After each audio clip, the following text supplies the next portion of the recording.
Today, we're diving into one of the most baffling aviation mysteries of our time. Malaysia Airlines Flight 370. On March 8, 2014, MH370 took off from Kuala Lumpur, heading to Beijing.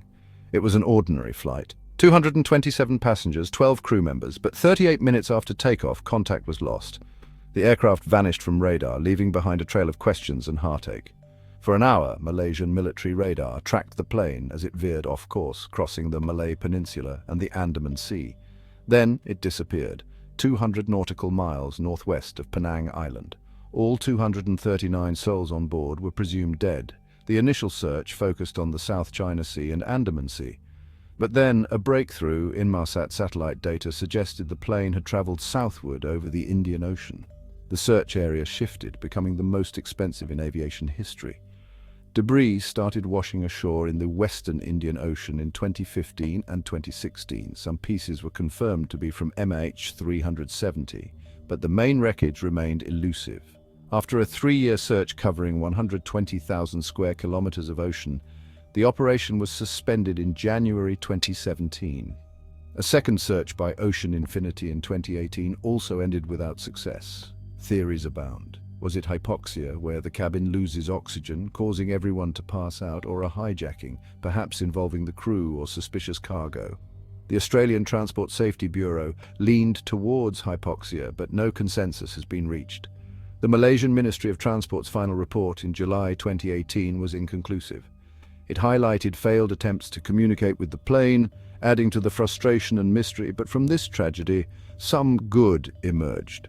New safety recommendations and regulations have been implemented to prevent a similar disappearance. These include longer battery life on underwater locator beacons and enhanced aircraft position reporting over open ocean. So where is MH370? Until definitive answers surface, this mystery will continue to haunt and intrigue us. In this hypothetical scenario, the disappearance of Malaysia Airlines Flight 370 was a pre-planned act involving multiple conspirators, including individuals with advanced technical knowledge of aviation systems. The motive behind this act could range from political to personal vendettas, or even a meticulously executed heist involving valuable cargo. Months before the flight, the plotters gathered intelligence on MH370's route, the crew, and the aircraft's systems. They identified Captain Zaharie, who had personal and political motives, as a potential ally or target for coercion. On the night of the flight, the conspirators, potentially including someone on the ground with access to the airport or even a rogue member of the cabin crew, ensured that critical systems could be tampered with mid-flight. Captain Zaharie, either coerced or a willing participant, executed the plan by disabling the Aircraft Communications Addressing and Reporting System, ACARS, and the transponder, rendering the plane invisible to civilian radar. With the aircraft now effectively disappeared from conventional tracking systems, the plane deviated from its planned route, heading westward across the Malaysian Peninsula and into the Andaman Sea. This course change was consistent with the primary radar data gathered by the Malaysian military. The aircraft then headed south, flying for several hours. The Inmarsat satellite data indicated periodic handshakes with the plane, suggesting it flew along one of two possible arcs, a northern route towards Central Asia or a southern route into the remote southern Indian Ocean. In this scenario, the conspirators chose the southern route, ensuring the aircraft would eventually run out of fuel over a remote and deep ocean area. As fuel levels dwindled, the plane descended uncontrollably into the ocean. The impact and subsequent sinking would leave minimal floating debris, explaining the limited evidence found in the years since the disappearance. The vast and deep ocean made locating the wreckage extremely challenging, even with advanced search technology.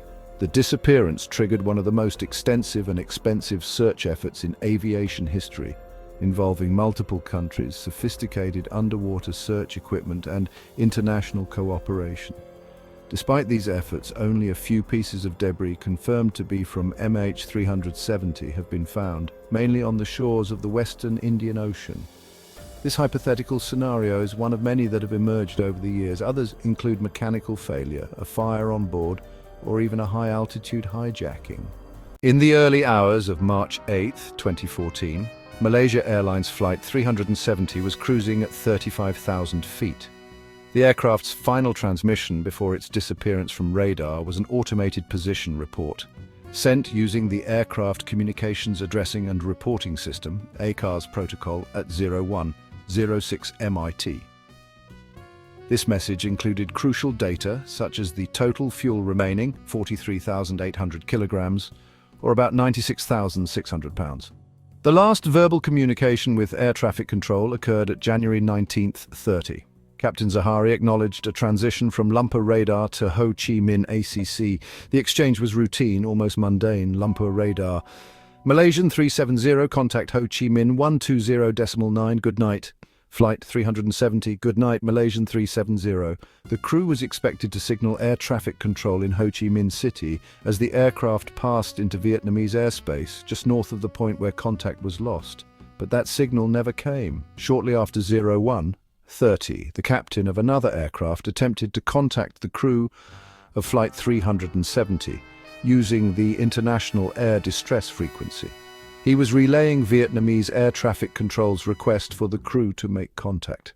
The captain reported that he was able to establish communication, but all he heard was mumbling and static, a haunting fragment of sound that only deepened the mystery. Subsequent calls made to Flight 370's cockpit at 02:39 and 07:13 went unanswered, though they were acknowledged by the aircraft's satellite data unit. These unanswered calls are among the last known attempts to reach the flight crew. As we piece together these chilling final moments, the questions only multiply. What happened in those crucial minutes after the last verbal communication? Who, if anyone, was in control of the aircraft? As the world reeled from the disappearance of Malaysia Airlines Flight 370, a slew of eyewitness accounts began to emerge, each adding a new layer to the puzzle. On March 19th, 2014, CNN reported several sightings of an aircraft that matched the description of the missing Boeing 777. Among the witnesses were fishermen, an oil rig worker, and residents of the Kuda Huvadu atoll in the Maldives. One fisherman claimed to have seen an unusually low-flying aircraft off the coast of Kota Baru, Malaysia. His account was compelling, yet unverified. Meanwhile, an oil rig worker located 186 miles southeast of Vung Tau, Vietnam, reported seeing a burning object in the sky that morning. This sighting was deemed credible enough for Vietnamese authorities to launch a search and rescue mission, though it yielded no results. Indonesian fishermen also came forward, stating they had witnessed an aircraft crash near the Malacca Straits. Their accounts, though chilling, could not be corroborated with physical evidence. 3 months later, the Daily Telegraph reported a British woman sailing in the Indian Ocean had seen an aircraft on fire. These eyewitness accounts, while intriguing, have only added to the myriad of theories surrounding the fate of Flight 370. Was it hijacked? Did it suffer a catastrophic failure, or was there a more sinister plot at play?